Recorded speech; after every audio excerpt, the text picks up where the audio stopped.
Good morning everyone. এই ভিডিঅ'টো SSC জিডিত যিখিনি নতুনকৈ ল'ৰা ছোৱালীয়ে এক্সাম দিব তেওঁলোকৰ বাবে বহুত বেছি ইম্পৰ্টেণ্ট। যদিহে আপোনালোকে এপ্লাই কৰিম বুলি ভাবিছে তেতিয়াহ'লে ভিডিঅ'টো সম্পূৰ্ণ কৰি চাব। এছএছচি জিডিৰ এইকাৰণে ভিডিঅ'টো বনাইছোঁ যিহেতু নতুন এটা ৰিক্ৰুইটমেণ্ট আহি আছে, গোটেইখিনি ডিটেইলছ পাব।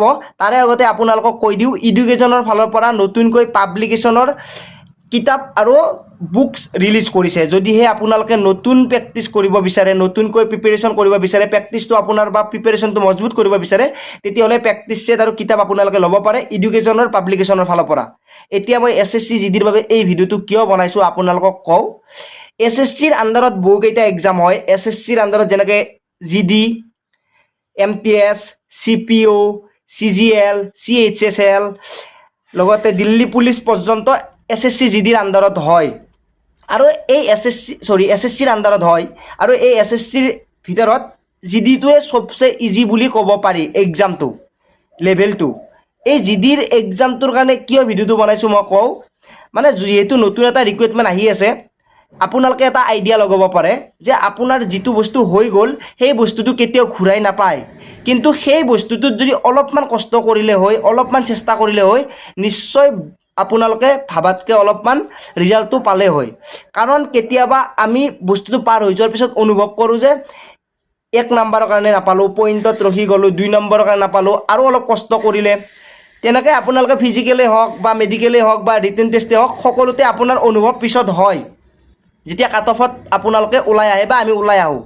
এতিয়া কথাটো হ'ল কি, জিডিৰ বাবে যিটো নতুন এক্সাম আহি আছে, কম্পিটিশ্যনটো বহুত বেছি হ'ব গৈ আছে।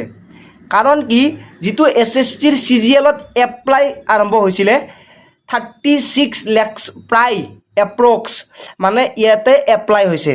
আৰু ভাবি চাওক, CGLৰ নিচিনা এটা হাই লেভেলৰ এক্সামত ইমান বেছি কম্পিটিশ্যন হ'ব গৈ আছে। MTSত প্ৰায় 54 লাখ ল'ৰা ছোৱালী এপ্লাই কৰিছে। MTSৰ পৰীক্ষাত 54 লাখ প্ৰায় ল'ৰা ছোৱালী এপ্লাই কৰিছে। আৰু এইটোৰ পৰা এটা আপোনালোকে আইডিয়া লগাব পাৰে যে এছএছচি জিডিৰ লেভেলটো কিমান বেছি ওপৰত যাব গৈ আছে। আৰু এইবাৰ যদি আপোনালোকে এছএছচি জিডিত নাম আহিছে, 1-2 নম্বৰো পাইছে, আপোনালোকে ফিজিকেলটো কোৱালিফাই কিবা কৰি কৰক। কাৰণ বাহিৰৰ ল'ৰা ছোৱালী নাথাকিলে অসমৰ কাট অফটো কম যাব, আপোনালোকে চিন্তা কৰিব নালাগে। ভিডিঅ'টো মই এইকাৰণে বনাইছোঁ, যিটো ষ্টেপ আপোনালোকৰ আহি আছে, যদি ৰানিং কৰা নাই তেতিয়াহ'লে আপোনালোকে ৰানিঙত 100% লগাই দিয়ক। কাৰণ আমাৰ অসমৰ প্ৰায় 3000 পোষ্ট আছে। এই 3000 পোষ্টত জানো ল'ৰা ছোৱালী অসমৰখিনিয়ে পায়, বাহিৰত আহিব নোৱাৰে। তাৰ ওপৰত আপোনালোকে ফিজিকেলত গুৰুত্ব দিব। ফিজিকেল আপোনালোকৰ নিজে এনেকুৱাকৈ প্ৰেক্টিছ কৰক জানো আপোনাৰ মানে যদি 30 মিনিটো লাগি আছিলে, আপুনি প্ৰেক্টিছ কৰি কৰি কৰি কৰি কৰি আপোনালোকে 22 মিনিটলৈকে ইম্প্ৰুভ কৰাই দিয়ক, জানো আপোনালোকৰ লছ নহয় আৰু আপোনালোকে সেই চাকৰিটো পাই পিছত পস্তাব লগা নহয়। কাৰণ আহি থকা জামানা বহুত বেছি কম্পিটিশ্যনত হ'ব গৈ আছে। কাৰণ আগৰ সেইটো ৰামো নাই, অযোধ্যাও নাই। গতিকে এটা কথাই অনুভৱ কৰক যে যিটো বস্তু পাৰ হৈ গ'ল সেইটো বস্তু ঘূৰাই নাহে। আৰু সেই বস্তুটো পাৰ হোৱাৰ আগতে যদি আপোনালোকে তাৰ যদি ভেলুটো নিদিয়ে, কিন্তু পিছত প্ৰব্লেম হ'বই। সেই প্ৰব্লেমটোৰ পৰা হাত সাৰিবৰ বাবে এটাই উপায় আছে, প্ৰিপেৰেশ্যনটো আৰম্ভ কৰক।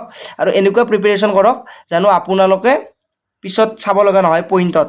ঠিক তেনেদৰে পুলিচৰ বাবেও আপোনালোকে প্ৰিপেৰেশ্যন কৰক যে মোৰ ফিজিকেলত 27.35 থাকি গ'ল, 27.8 গুচি গৈছে। কেনেকৈ? কিবা এটা কমি আছে, হয় লং জাম্প নহয় ৰানিং, হয় ৰানিঙক নহয় লং জাম্প নহয় চিনাপ, কিবা এটা নহয় কিবা এটা কমি আছে। যিটো কমি আছে সেইটোৰ ওপৰত আমি গুৰুত্ব দিয়াটো দৰকাৰ।